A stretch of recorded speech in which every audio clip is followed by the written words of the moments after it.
Hello and welcome to Let's Play Crusader Kings 2 with me, the Canarian. And I'm back with a vengeance. And hopefully, despite the fact that I have music blaring into my ears, you can actually hear me. Yeah, I'm back. It's been a long time. 3 years ago I started this channel, uploaded a few things, and now I'm back. I'm going to play Crusader Kings 2. Which is an amazing game. It's an absolutely brilliant game, based in the medieval period. And we're going to be not playing any major family, because I always find that rather boring, because, you know, you play a major person and you can literally just do anything you want, very little resistance. I know you sometimes come against some trouble, but it's not as fun for me. I mean, I always enjoy a challenge. So, we are going to be playing a minor character, a lowly person, not a king, not even a duke, but a count. And if I give a very quick, brief explanation of these, basically what you have is there are several different levels in this world, basically, that's of lordship, effectively. You've got the very basic one, which is barony kind of level, where you've got castles, churches or religious places, because there's also, you know, other religions, and cities. These three you can't play at that level, but they are important nonetheless. You've got a certain amount of those per every territory, like say Armenes or Hereford, and basically you've got a few of those, and then the next level up above that is count, which is one of these territories, and a count rules over that territory and does various things in them. That's the basic level you can play at, the lowest level. And then above that, and that's the counts. These are all the various counts in the game at the moment. And then above that you have dukes, and dukes are a lot more powerful than counts. They rule over a much larger area. Dukes basically, they encompass a certain amount of counts, and there's de jure and de facto, and this is a very important distinction in this game. For instance, this is the Duke Edwin of Mercia, and Duke Edwin Mercia is this area here, but he's up here. So the de facto Dukedom of Mercia is actually these two territories here, where in actuality the de jure area, the official area, is here, which means that people here could technically try and claim it from him because he doesn't have any territories there. And then if we move up one more again, you've got kings. Now kings are incredibly powerful. For instance, France, but France is actually this area here. They actually, at this time, France controls not only the area, largely the most of the area that encompasses the Kingdom of France, but also the Kingdom of Occitan, I think it's called. And then you've got England, and you may be wondering why these names are different. I'm not French. It's just that I'm playing a mod called the Historical Immersion Project. And what this does is this makes everything nativized, basically. Because the Normans control England in this period, it's called Angleterre. However, this will change, should the English take over again, to England, quite simply. I mean, if I go into one of the later ones, just the very latest, well, it's close enough, Engelland. It's getting closer, as you can see. Now, if I go back to the original one, because we're going to be playing just after the Norman conquest, we are, because that is the most balanced bookmark. Now, kings are incredibly powerful. They have many dukes under them. They have a lot of resources, but the highest level is emperor, and I can't show you here but for instance, this is an empire, the Holy Roman Empire, and they are the real superpowers in this game. I do believe that this is also an empire, the Roman Empire here, and they encompass normally many kings. There is an Empire of Britannia, which encompasses the Kingdom of England, Scotland, Ireland, and Wales. Anyway, enough haggling about. I am going to have to start this game soon. Right. basically we're going to be playing from a count level, and we're going to be playing in England, as you may have noticed by me zooming in. And the aim is to become the King of England and hopefully the Emperor of Britannia. And that's the long-term goal. Sip of tea. But first, we have to start at the very beginning, count level, begin our great journey from a simple lord up to the King of Kings. Now, this is Count William of White. We're not going to be playing as Count William of White because that's incredibly boring. We are in fact going to be playing as, instead, my own character. And amazingly enough, I have the ruler designer downloaded, so that means that I can actually change this dude. And we're not going to be Normans, we're going to be Anglican. And this guy looks absolutely stupid, so we're going to change him. Let's randomise a bit closer to a face that I want. That looks a tough guy. Nah, far too French for an Englishman. Yeah, that's much closer to the kind of thing I want to have. Now, what kind of person are we making? Let's think for a second. He's going to have to be a military dude, because he's going to be violently suppressing and conquering his neighbours inside the kingdom. Look at those eyes, those are determined eyes. Right. Let's give him a nice strong nose from which he can look down upon his opponents from. There we go. What kind of mouth does he need? That's like almost too derpy. That is just too weird. It's okay. Yeah, smirking. Maybe not smirk. Oh, maybe we should have. Nah. Let's stay modest. Modest for the moment. That looks like a good one. It's, you know, solemn, but, you know, not too solemn. Right, what kind of chin? Now I am gonna try and hurry on through this so that you can actually get to the action, but we need to make sure we've got a good start, because if we don't look beautiful, how can we hope to become king? Right, is blue eyes. I've got blue eyes, so therefore he has to have blue eyes. I will base him a little bit off me. It won't be me, it'd be like kind of like an idealised version of me, because I can't make me with this. If I could, I'd be amazed. And even if I could, it's kind of like, you know, every single game where you have character creation, you're not going to make you in reality, you're going to make your perfect version of you. If you made you, you'd be running around looking at yourself, and for some of us, that's not the most exciting thing to do, nor is it the most morally, you know, uplifting thing to do. Right, let's get some nice dark brown hair there. What kind of beard do we want? A conqueror should maybe have, yeah, there we go. When he's old, he'll have an amazing beard. There we go. A conqueror should have a proper beard. I don't have a beard. My facial hair grows very slowly, but in this world, I am perfect. My beard grows luxuriously. Right. Okay, let's get on with the clothes. Let's give him some, yeah, I like those clothes. Those clothes look good. Let's not get too far ahead of ourselves. That looks far too ornate for a common count of like us. I don't want to cover up my hair. My hair looks awesome. Right, because we're going to be, now the count I've taken over, I've specifically chosen not because he's the Count of White, but because he has Hereford in his domain. Hereford means something to me, so I'm going to be the Count of Hereford, and I'm going to make Hereford the centre of my realm, and it's going to be beautiful and brilliant and amazing.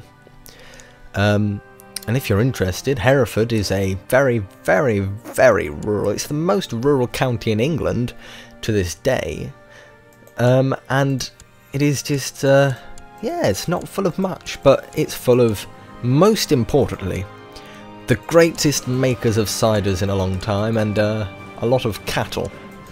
And in this day and age, cattle and cider are what makes the bread and butter of an army. And now we are going to be, I'm going to again base it a bit off my own family's coat of arms. Now this isn't actually very accurate for my family. My family's coat of arms are divided into 4, and 2 of those are pretty boring. They're just yellow with a white line through them with green circles in that white line. The other 2, however, have red backgrounds with a great tower or castle, depending on which one you look at, with 2 knights on either side and either a swan or a snake above the castle. And now that you know that, you'll be able to find out exactly who I am. I like Herefordshire, and I have that coat of arms, and I look like that dude there, just not as pretty. Right. I'm going to be Count John. Good English name. Common English name. And it's almost royal, you know. There was a King John, not spelled like that, but we're going to go Jon Snow on this one, and we're going to go with that. I'm going to use the ancient name of a modified version of my ancient name in my family. It's a lovely name, Aodagan. The first part might hurt your tongue if you're not careful, so I would recommend playing it safe and not saying it. Okay, I'm going to think for a second. What's our education? See, this is the beautiful thing I like about this game.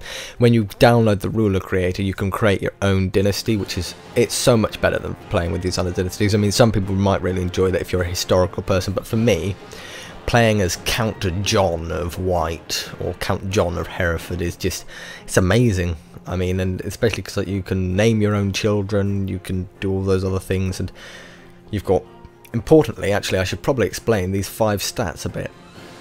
Now, okay, you've got 5 stats which are very integral to your character. There are these 2 as well. I'll explain them in a second, but these are visual, those aren't. Right. Got a bit of wind for some reason. Diplomacy is very important, because diplomacy basically determines how good you are at, you know, persuading other people to do things, you know, communicating, and whether you can make people like you and other things such as that. And martial is particularly good for combat. Obviously, martial is all to do with combat, it's all to do with raising enough levies. You know, the higher martial you have, the more soldiers you can raise out of your realm, and the better you are at beating the poop out of other people, to use a polite word. Then you've got stewardship. Stewardship is basically your ability to make money and run your realm, and that's all the bureaucracy included. And the more stewardship you have, the more places you can have under your control, and the better you are at getting money out of those places. Intrigue is very good. See, as you can see there, it's 6 at the moment because of my education. Now, intrigue, and I'm going to be changing my education. Intrigue basically is, you know, kind of the Games of Thrones stuff here, or Song of Ice and Fire, if you want to use the correct term for the books. And it's basically the bit where you can scheme and plot against it, if those 2 are the same things, I know, against your opponents. And basically, if you want to kill someone, high intrigue is very good. And if you don't want to be killed, high intrigue is very good. And now, learning. Learning is basically your ability to, well, learn, strangely enough. It kind of speaks for itself in this one. It helps you develop your technology, I do believe. It's one of the ones I know least about, actually. But it's also related to piety, I do believe. For me, I kind of avoided it a bit, but I found that in the Historical Immersion project, it's a little bit more obvious where it can be useful. And I found, for instance, when I was doing some plays, that it can actually help you stop developing some really bad traits which actually do damage your character.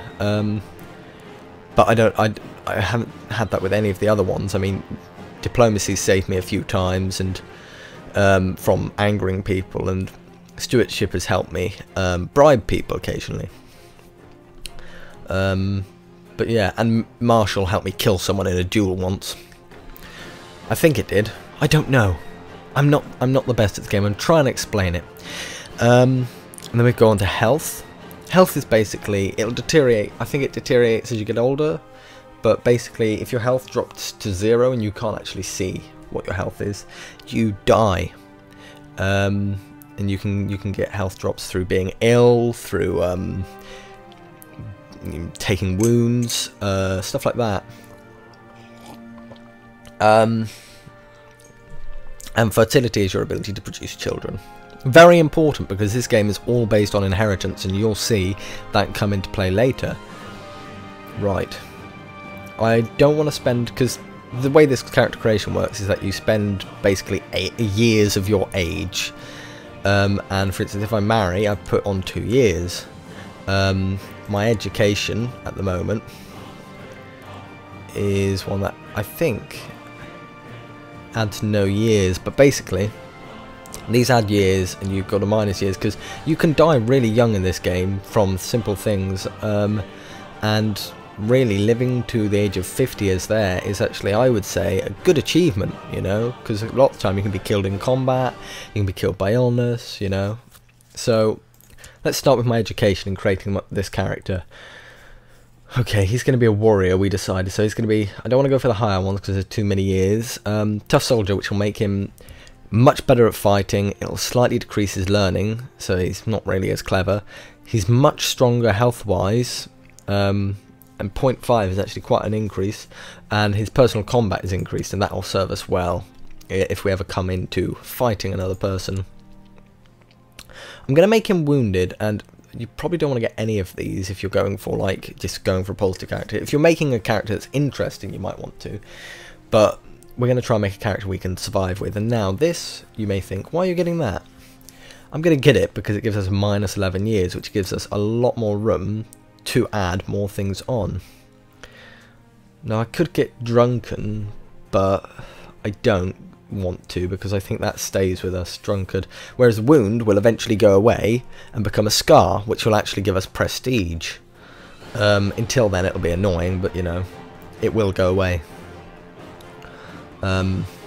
Right, I think, do we want to be quick?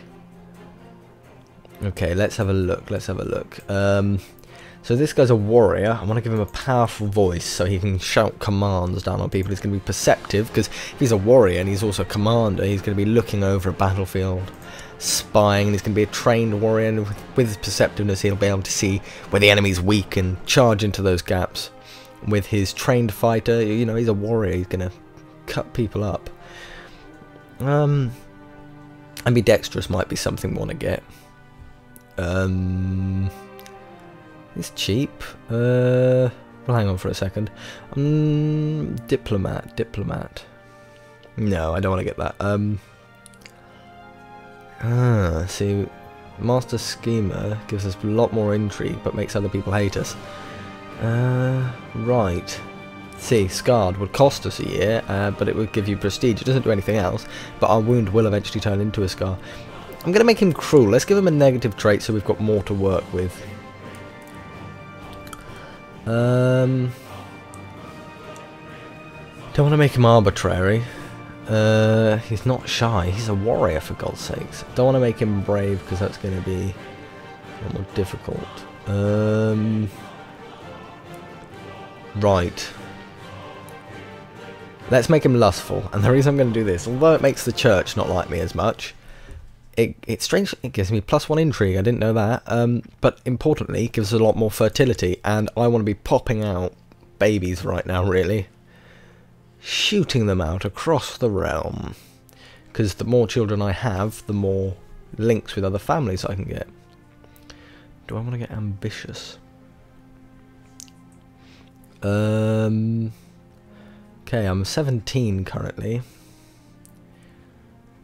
Okay, so if I get ambidextrous, that makes me a much better warrior. And these traits, by the way, the ones with hearts, these green ones, and some of the red ones can be passed down. They're genetic traits. You can pass them down to your child. So my child could definitely be perceptive, have a powerful voice, be ambidextrous. They have a small chance of developing their own traits as well, but those ones can be much more likely to be passed down. Right. Okay. Right, I've got to think. It's difficult. Let's make him ambitious. He is ambitious. He's going to be ambitious. He's our good lord, and he's going to take the fight to the enemy. So there we go. There's our fighter right there. Count John of White, soon to be Count John of Hereford. And he is wounded at the moment. Maybe he took a you know, wound in his last battle. You know, maybe in the conquest he was fighting for the good King William. Powerful voice to shout commands, perceptive to see his enemies' weaknesses, trained fighter so he can cut them to pieces, cruel because he's, you know, he's a warrior, you know, he's just developed that kind of situation where he's just a little bit, you know, nonchalant about being cruel. He's very lustful, you know, he's a warrior. Lots of testosterone, needs to have a good, you know, good relationship with certain peoples. Very ambidextrous, you know. I don't know how you can be very ambidextrous, slightly ambidextrous. Ignore me sometimes when I say things like that. So he can, you know, hold sword in either hand, you know, he needs to switch quickly to slice an enemy's guts open. And ambitious, he wants his family to eventually be rulers of all of Britannia. And so, in the next video, we will start our great journey and begin conquering, slowly but surely, all of Britannia for the glory of the Aodagan family. And thank you very much for watching. Remember to like, favourite, share with your friends, spread the news that I have revived my life and come back from the dead. And if you didn't know that I was alive before then, just spread the news. Anyway, thank you very much, and see you in the next video.